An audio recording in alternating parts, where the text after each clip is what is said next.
Voilà, nous nous retrouvons cet après-midi pour ce temps d'enseignement. Et avant de vous adresser la parole, je voudrais laisser la parole à la parole de Dieu. Et je vous invite à écouter ce passage je prends un livre de l'Ancien Testament, le deuxième livre des martyrs d'Israël, au chapitre 12, le verset 43-46. Dans certaines versions, c'est écrit le deuxième livre des Maccabées. En ces jours-là, Judas, chef d'Israël, organisa une collecte auprès de chacun et envoya 2000 pièces d'argent à Jérusalem afin d'offrir un sacrifice pour le péché. C'était un fort beau geste, plein de délicatesse, inspiré par la pensée de la résurrection, car il n'avait pas espéré que ceux qui avaient succombé ressusciteraient. La prière, car s'il n'avait pas espéré que ceux qui avaient succombé ressusciteraient, la prière pour les morts était superflue et absurde. Mais il jugeait qu'une très belle récompense est réservée à ceux qui meurent avec piété. C'est là une pensée religieuse et sainte. Voilà pourquoi il fit ce sacrifice d'expiation afin que les morts soient délivrés de leurs péchés. Je voudrais vous parler cet après-midi de ce qui constitue le cœur de ce lieu de pèlerinage. Il s'agit donc de la foi de l'Église dans une purification après la mort. Vous le savez peut-être, frères et sœurs, par votre expérience, même si c'est de foi catholique, que ça appartient à notre foi chrétienne d'affirmer une purification après la mort, il ne manque pas de personnes, parfois même des prêtres, qui peuvent nier l'existence d'une purification après la mort. Et il y a pas mal d'objections aujourd'hui qui parfois étaient nécessaires pour purifier certaines conceptions un peu matérialistes du purgatoire, et surtout qui étaient complètement une vision du purgatoire qui pouvait être déconnectée de ce qui est le cœur de la foi, la mort et la résurrection de Jésus. Donc c'est vrai que le purgatoire a eu lui-même besoin d'être purifié, on pourrait dire. Parce que certains discours, mais ça ne remonte pas à aujourd'hui, déjà par exemple au moment du concile de Trente au XVIe siècle, les pères conciliaires, les évêques autour du pape, avaient demandé que les prêtres, dans leurs enseignements, n'enseignent que strictement la foi et n'en rajoutent pas trop à travers des expériences ou des approximations, et surtout pour faire peur aux fidèles. Donc à la fois, l'Église dit, oui, l'épreuve purgatoire est une réalité, mais en même temps, il ne faut pas en parler n'importe comment.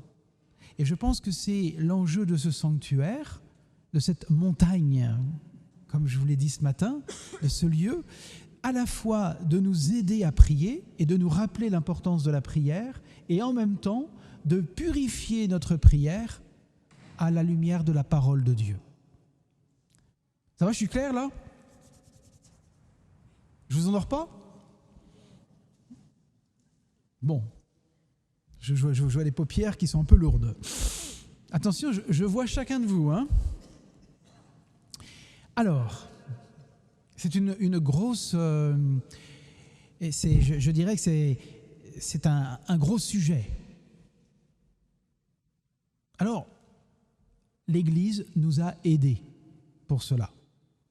Je ne vais pas remonter très loin, mais déjà, dans le Concile Vatican II, il y a 50 ans en arrière, il faut savoir que la Constitution sur l'Église, Lumen Gentium, au chapitre 7, qui parle donc de la vocation d'éternité de l'homme, réaffirme que l'Église qui est une une seule Église vit cette Église à 3 niveaux. L'Église du ciel, celle que nous avons contemplée hier, et tout au long de l'année liturgique dans le sanctoral, celle qui est composée de tous les saints canonisés et non canonisés. Ça veut dire les saints qui appartiennent à notre famille. Ça se trouve que dans notre famille, on a des saints et des saintes qu'on ne sait pas. Nos arrière-grands-parents, nos proches, encore plus proches.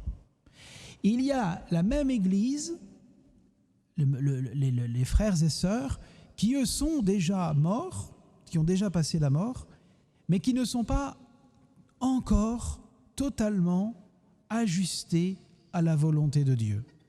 Et cela, c'est cette Église-là qu'on appelle les âmes du purgatoire.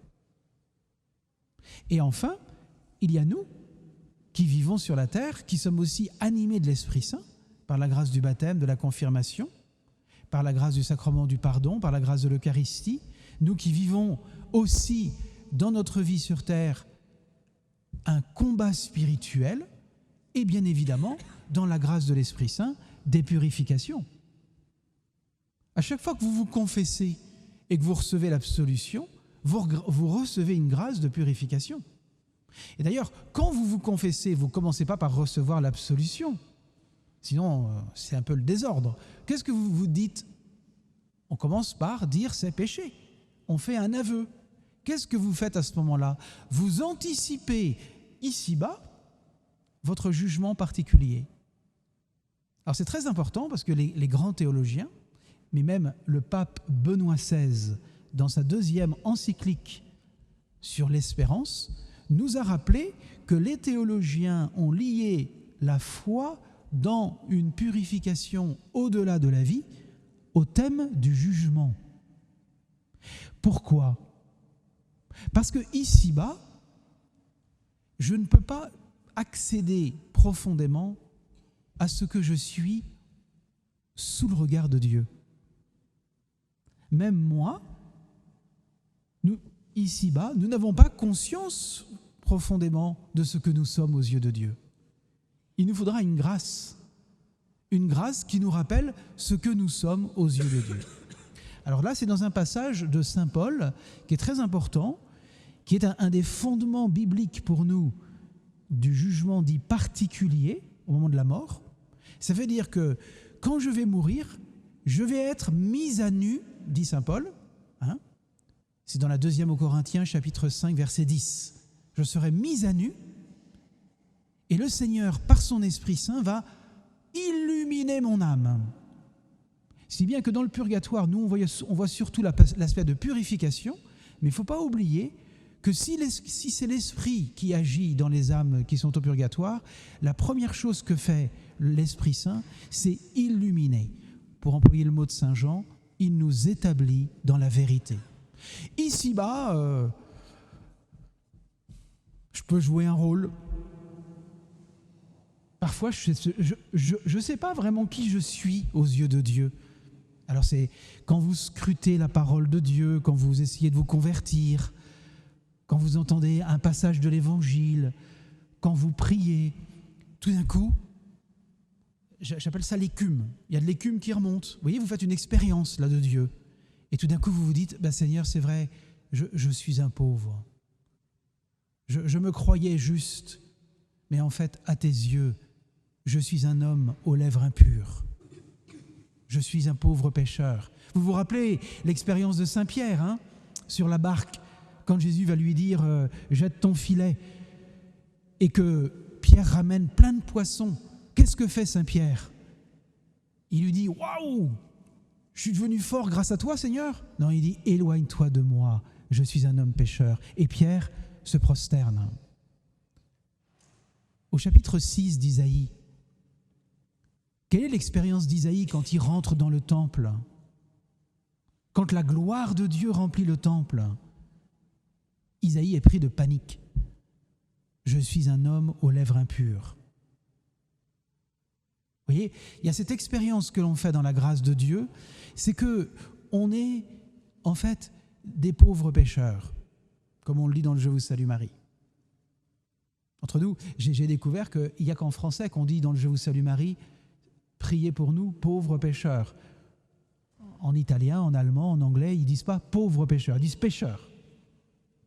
Mais nous, les Français, on dit pauvres pécheurs parce qu'on a conscience, peut-être plus que les autres, qu'on a besoin du purgatoire. Je ne vous dis pas qu'il y a plus de Français au purgatoire que des autres nations, ça je ne suis pas capable de le dire, parce que j'en sais rien. Mais c'est amusant de dire pauvres pécheurs, parce qu'on prend conscience en priant que devant Dieu, on n'est pas grand-chose. Eh bien, quand vous vous confessez et que vous venez dire au prêtre votre péché, vous anticipez dans le ici et dans le maintenant votre jugement particulier. Parce que vous venez dire à Jésus, voilà ce que je suis. Vous confessez la foi dans le Christ en faisant ça. Parce que vous avez la foi que le Christ qui va vous écouter vous donnera le pardon de vos péchés. Le Seigneur est là pour nous pardonner. Mais quand on est ici-bas, c'est le temps ouvert à la miséricorde. La difficulté, c'est qu'après notre mort, ce temps sera le temps du jugement déterminant, qui va déterminer si je suis totalement fait pour Dieu ou si j'ai refusé l'amour. Il n'y a donc pas 3 chemins après la mort, il n'y en a que 2. Le temps où je suis fait pour le ciel, même si je suis encore touché par des imperfections, des scories,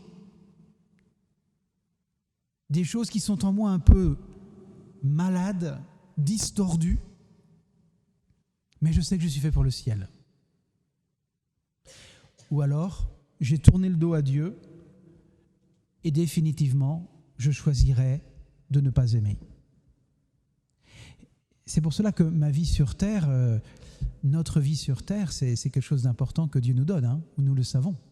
C'est le temps vraiment de l'accueil ou du rejet de la miséricorde infinie de Dieu. Mais dans sa miséricorde, Dieu a voulu qu'il y ait cette étape de rattrapage, on pourrait dire, qui est le purgatoire. Mais Don Paul, on vous écoute. Où est-ce que vous trouvez cette idée dans l'Écriture? C'est quoi le fondement? À la fin de mon homélie, tout à l'heure, il y a des gens qui sont venus me voir en me disant « On a bien compris la montagne. » Mais d'où vous trouvez dans l'Écriture qu'il y a le purgatoire? Parce que, excusez-moi, mais il y a des chrétiens, les protestants en particulier, qui ne croient pas au purgatoire. Alors sur quoi vous vous appuyez? Tout à l'heure, je vous ai lu le 2e livre des martyrs d'Israël au chapitre 12, versets 43 et 45. Quand vous regardez le catéchisme de l'Église catholique, il s'appuie sur ce passage-là. Mais le pape Benoît XVI, quand il a fait son enseignement, son encyclique sur l'espérance, étonnamment, n'a pas cité ce passage. Parce qu'il voulait en même temps parler à ceux qui n'étaient pas catholiques, aux autres chrétiens. Or, le 2e livre des martyrs d'Israël, ce qu'on appelle le livre des Maccabées, n'appartient pas à la Bible protestante. Donc il s'est dit, je vais aller chercher ailleurs. Et quel est le passage qu'il va citer? C'est la première aux Corinthiens, au chapitre 3, et je vous invite à lire, on va le faire ensemble, les versets 10 à 15. J'ai regardé dans le lectionnaire, et dans le lectionnaire, vous avez un passage de Paul aux Corinthiens, chapitre 3, ça va du verset 9 au verset 11. On saute 12, 13, 14, 15 et on fait 16, 17. Alors ça m'a un petit peu déplu, mais c'est seulement le lectionnaire. Il me manque les versets 12 à 15. Or, c'est justement ceux-là qui vont être importants. Mais je vais quand même vous lire dans cette version-là, puis après ça, je vous lirai dans une autre version les versets 12 à 15. Alors écoutez bien, parce que là, je parle d'un fondement dans le Nouveau Testament sur la foi de l'Église pour une purification après la mort. Donc c'est très important pour nous, c'est bien le sujet. Vous êtes une maison que Dieu construit selon la grâce que Dieu m'a donnée. Moi, comme un bon architecte, j'ai posé la pierre de fondation. Un autre construit dessus. Mais que chacun prenne garde à la façon dont il contribue à la construction. la pierre de fondation. Personne ne peut en poser d'autre que celle qui s'y trouve, Jésus-Christ. Ça, c'est le verset 11. Maintenant, vous avez compris, très important, que pour un catholique, parler d'une purification après la mort, c'est réaffirmer qu'il n'y a qu'un seul fondement, c'est Jésus-Christ, et sa mort et sa résurrection. Je vais chercher maintenant le verset 12. Si quelqu'un édifie sur ce fondement de l'or, de l'argent, des pierres précieuses, du bois, du foin, du chaume, l'ouvrage de chacun sera rendu manifeste, car le jour avec un grand J, c'est-à-dire le jour du jugement, le jour le fera connaître, parce qu'il est révélé en un feu. Et quel est l'ouvrage de chacun? Le feu l'éprouvera. Si l'ouvrage de quelqu'un qu'il aura dédié dessus demeure, il recevra une récompense. Si l'ouvrage de quelqu'un vient à être brûlé, il en éprouvera une perte. Mais lui-même sera sauvé, toutefois, à travers le feu. C'est le verset 15. Je vais vous l'expliquer parce que c'est un peu compliqué. Qu'est-ce que nous dit saint Paul? Il nous dit, vous ne pouvez pas construire votre vie autrement que par Jésus-Christ. C'est la pierre angulaire. C'est sur lui et lui seul que nous devons construire toute notre vie. Il n'y a pas d'autre fondement. N'allez pas construire votre vie sur d'autres choses. Il n'y a que Jésus qui compte. Mais regardez bien notre vie sur terre. Sur quoi on s'appuie? Paul parle de l'or, de l'argent, du foin. On construit beaucoup notre vie sur de la pacotille. On construit notre vie, ça veut dire qu'on prend appui sur des sécurités qui ne sont pas celles de Dieu, mais des sécurités humaines. Ce matin, quand je vous ai parlé, je vous ai dit, quand vous faites une ascension, vous vous allégez. Vous vous souvenez de ça? Je vous ai dit, pour partir, il faut quitter, mais pour monter, il faut s'alléger. Je pensais à ça. Quand vous allez vous présenter devant le Seigneur, vous allez vous présenter avec votre bonne volonté, mais le Seigneur, il verra que vous êtes un peu encombré. Bon, je prends une autre image pour vous faire comprendre. Il faut passer par la porte étroite. Vous avez entendu déjà dans l'Évangile. Efforcez-vous de passer par la porte étroite. Et puis vous arrivez de votre voyage sur la terre avec plein de choses dans les bras. Le portier il vous dira, s'il te plaît, tu peux enlever ce que tu as dans tes bras là? Le futile, tout ce qui n'est pas nécessaire.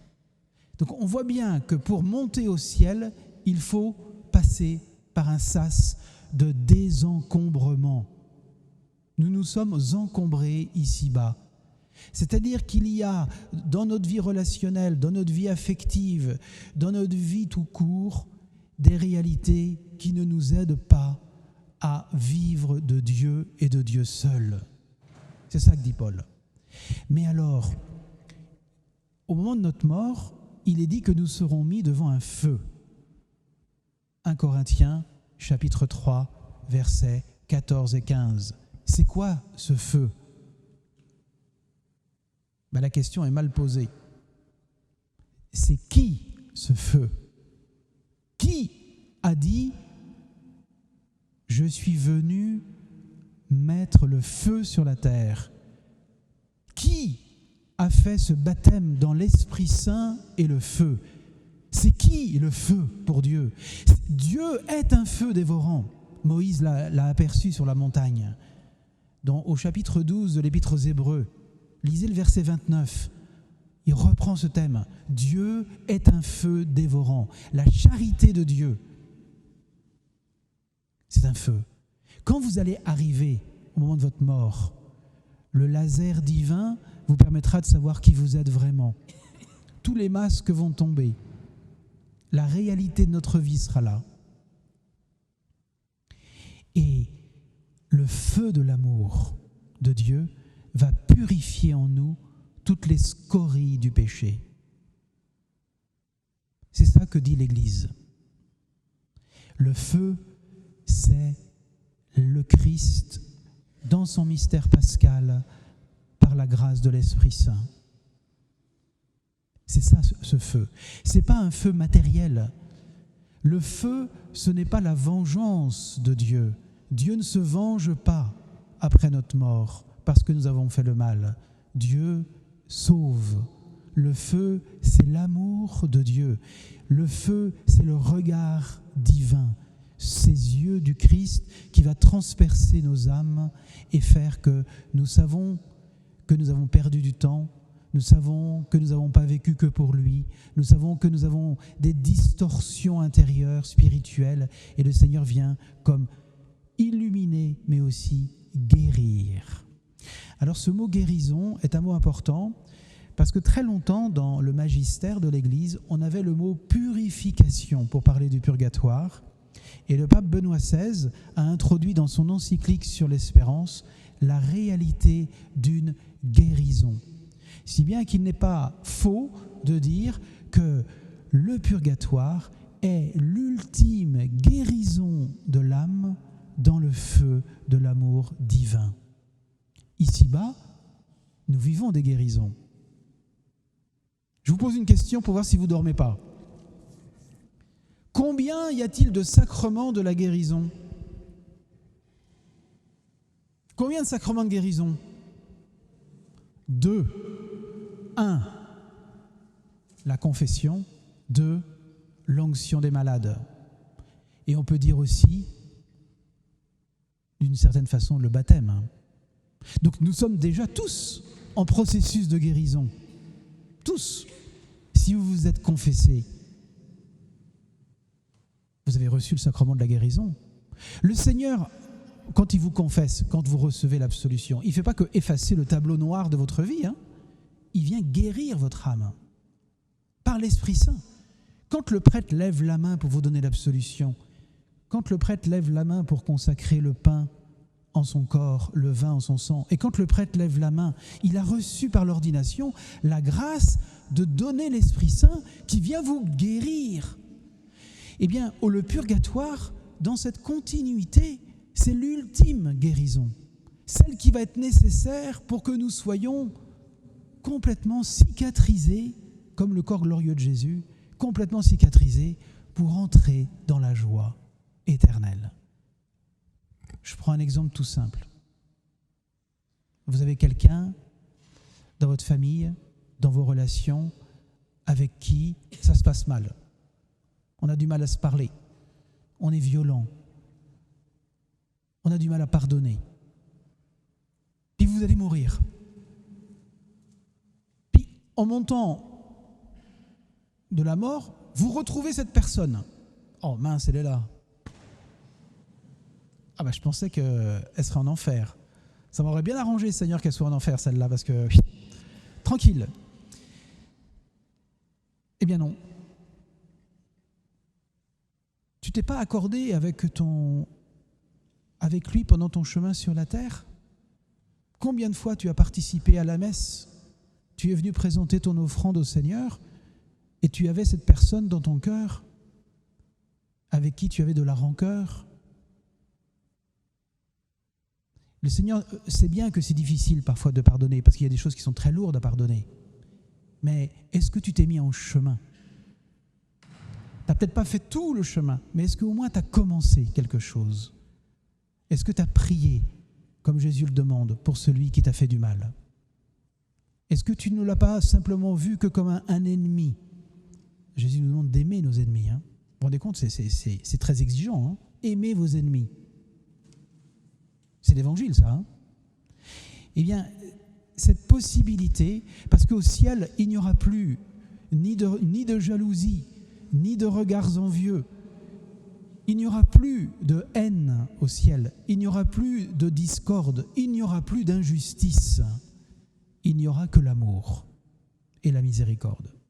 Donc si dans notre cœur, il y a encore une toute petite zone de haine, de rancœur, nous ne pouvons pas encore vivre la vie éternelle au ciel. Et c'est pour cela qu'il y a cette ultime étape de la guérison. Alors maintenant, Et je vais vous le dire, je vais vous faire quelques flashs pour que ce soit facile à retenir sur le purgatoire.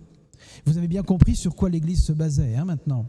Il y a une continuité et aussi il y a une discontinuité parce que cette ultime guérison, elle ne nous conduit pas simplement à une satisfaction personnelle, mais elle nous conduit à la joie du ciel. Qu'est-ce que c'est alors que le purgatoire ? C'est l'état qui nous permet d'achever une guérison intérieure et qui aurait été inachevée sur la terre. Ça, on l'a entendu. Deuxième flash.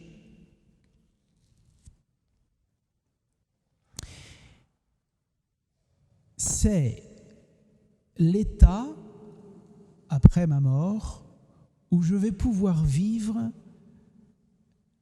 une libération de toute addiction aux réalités terrestres. Un état où je vais pouvoir me libérer de tous les esclavages du péché. Alors je pense bien sûr, alors quand on dit ça, on pense à l'occultisme, à la drogue, ça c'est vulgaire presque. Mais on en a plein en nous, dans notre cœur, des addictions, des choses que nous avons constituées comme un peu notre quotidien, qui nous paraissent être légitimes, mais qui prennent la place de Dieu. Qu'est-ce que c'est en fait le purgatoire ? Ça, c'est un enfant qui me l'a révélé, ici quand j'étais à Montligeon. Ça va beaucoup vous plaire, mesdames. Enfin, peut-être aussi messieurs. Vous allez voir. Un enfant m'avait dit, en fait, le purgatoire, c'est le salon de beauté de Dieu. Oui, Dieu est un esthéticien. C'est-à-dire que nous sommes déjà pas mal beaux. La grâce, ça nous rend beaux, hein. C'est vrai. Mais vous allez vivre votre beauté éternelle qu'après l'épreuve du purgatoire. Le purgatoire, c'est un salon de beauté, parce que Dieu vient enlever en nous toutes les taches de ténèbres, toutes les taches du péché. À ce sujet, je vous invite à lire la très belle audience du pape Saint Jean-Paul II le 4 août, jour du Saint-Curé d'Ars, le 4 août 1999.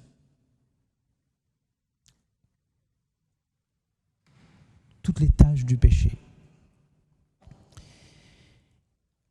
Si bien qu'on peut dire que si le ciel, c'est le temps des noces éternelles avec Dieu, on pourrait comparer le purgatoire à des fiançailles. On sait qu'on est promis à l'époux ou à l'épouse, mais on ne peut pas encore vivre totalement dans l'intimité de l'époux. Donc, c'est le temps de fiançailles. Nous serons avec le Seigneur, nous allons nous accorder. C'est un temps où on va accorder nos instruments avec tous les instruments célestes pour vivre avec Dieu. Vous savez, c'est un peu comme... c'est comme si nous nous accordions à Dieu comme des instruments qui vont s'ajuster à la partition divine qui est l'Évangile. Il y a des zones en nous, des pans de notre vie qui ne sont pas accordés encore à l'Évangile. C'est aussi le temps de l'espérance, le purgatoire. J'ai beaucoup fait l'expérience de ça ici. Et c'est vraiment prophétique pour notre temps, ce temps de désespérance. Combien de fois on entend les gens nous dire « je désespère, je me décourage ». Le purgatoire est là pour nous rappeler qu'il n'est jamais trop tard. C'est vraiment le temps de l'espérance, où tout est encore possible. Parce que l'amour de Dieu est puissant et infini. C'est le cadeau que Dieu nous fait d'un état de vie qui n'est que espérance. Une âme qui est au purgatoire, elle est remplie de ce désir de voir Dieu. En cela, Sainte Catherine de Gênes dans son traité sur le purgatoire, nous a dit qu'il y avait non seulement une grande souffrance, mais aussi déjà une joie. Il y a des joies. Et j'espère qu'aujourd'hui, en venant à Montligeon, vous allez quitter votre robe de tristesse et vous allez vous remplir de la joie du purgatoire. Parce que nous sommes créés pour Dieu et pour la joie de Dieu. Est-ce que vous croyez que Dieu est amour ? Vous êtes endormis, c'est pas possible. Est-ce que vous croyez que Dieu est amour ? Est-ce que vous croyez que Dieu est joie ? Vous êtes sûr ? Alors pourquoi, dans ma vie, il y a encore si peu d'amour et si peu de joie ? Ça, c'est le problème, hein, vous avez compris. Vous avez compris pourquoi il y a un purgatoire. C'est Thérèse de l'Enfant Jésus qui disait « J'aurais besoin de cette ultime guérison parce que toutes les joies que j'ai connues sur la terre sont teintées de tristesse. Or, pour entrer dans la joie très pure de Dieu, éternelle, ce qu'on appelle la vision béatifique, pour entrer dans cette joie, j'ai besoin d'une guérison, de croire que la joie pure en Dieu, elle est faite pour moi. Et je vais communier à cette joie. Et plus il y a de saints qui rentrent dans le ciel, plus la joie s'intensifie. Alors il y en a déjà beaucoup, hein. Vous imaginez la joie de Marie, le Magnificat, qu'on va chanter dans les vêpres. Vous imaginez que la joie des anges et des saints. Mes frères et mes sœurs, vous ne venez pas à Montligeon avec votre robe de tristesse, ou si vous venez avec votre robe de tristesse, confiez-la au chapelain ou aux sœurs. On s'occupe de tout ça, nous. On a un centre de retraitement des habits de tristesse, mais habillez votre cœur de la joie du ciel. Les âmes du purgatoire sont dans cette joie parce que l'état du purgatoire est un cadeau de la providence et de la miséricorde de Dieu pour nous donner cette joie. Et enfin, et ça m'apprend beaucoup, c'est en regardant la statue de Notre-Dame de Montligeon, le purgatoire, c'est le lieu, l'état où je reçois mon cœur d'enfant. Vous n'avez pas remarqué que Jésus, c'est le cœur ici, hein. C'est pas Marie qui est importante. Marie, elle porte. Mais l'important dans cette statue, c'est Jésus. D'ailleurs, c'est lui qui porte la couronne. Vous regardez Marie ou vous regardez Jésus ? Si vous regardez Marie, elle vous dit « Regarde Jésus », alors nous allons regarder Marie pour qu'elle nous apprenne à regarder Jésus. Et pourquoi on a besoin de Marie ? Parce que souvent, nous ne croyons pas assez que Jésus peut tout, est l'unique sauveur. Mais si vous regardez maintenant plus précisément Jésus, il n'est pas sur la croix là, il n'est pas adulte, il est enfant. Et ici, je me suis dit, c'est un cadeau qui est fait à ce sanctuaire, c'est de nous rappeler qu'une âme qui est appelée au ciel doit retrouver son cœur d'enfant. Matthieu, chapitre 18, versets 1 à 3. Si vous ne redevenez pas comme les enfants, Jésus dit, vous ne pourrez pas entrer dans le royaume. Donc il s'agit bien de ça, hein ? Vous ne pourrez pas entrer.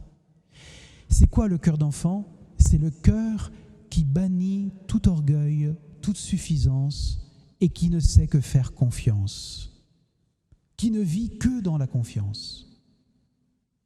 Une âme du purgatoire, c'est une âme humble, habitée par la joie de Dieu, qui désire notre bien à nous, les pèlerins de la terre, et qui est en attente de notre prière de ce soir pour vivre l'éternelle joie. J'espère que notre pèlerinage d'aujourd'hui aura permis à beaucoup d'âmes de rentrer dans la joie du ciel. Et si en repartant chez vous, vous pouvez ne serait-ce qu'imaginer la joie que vous faites à ces âmes d'avoir permis, par votre prière, votre pénitence, votre confession, de rejoindre ce pourquoi elle a été créée, alors vous avez contribué grandement à multiplier la joie au ciel, mais aussi sur la terre. Amen.